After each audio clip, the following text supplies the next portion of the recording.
A host name, which is essentially the name of a computer, is fine on a network as long as they're all different. But what about on the internet? Certainly there are many host names that are the same. If I have a host named R2D2 on my computer and some company down the road has a host named R2D2, we need to distinguish them in some way. So what we've come up with is something called a fully qualified domain name, which makes on the internet all of the names unique.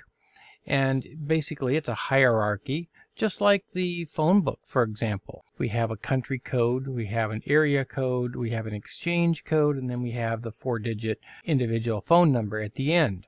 Well, we do something similar. So the fully qualified domain name, I'm looking at a URL here, and I want to identify what part of this is the fully qualified domain name. Now, what I've done is looked at various forms of a URL that you might see. And I'm sure you've seen all of these, including some others. These are some of the basic forms of a URL that you might see. So what in here is the fully qualified domain name? Well, let's take a look at them. The first one, the fully qualified domain name, is everything after this second slash. So everything up to this com here.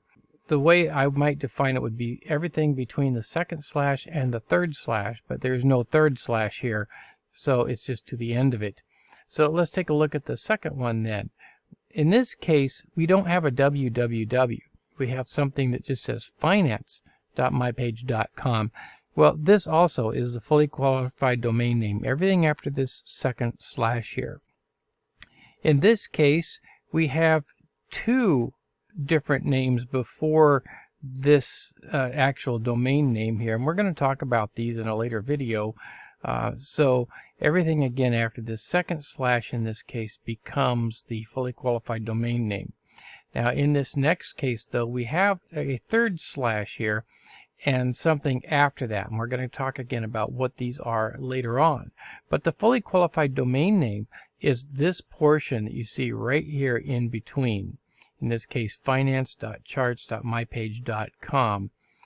And then finally in the last one, once again, we have some stuff here. We have some stuff back here after another slash, but between the second and the third slash is the fully qualified domain name.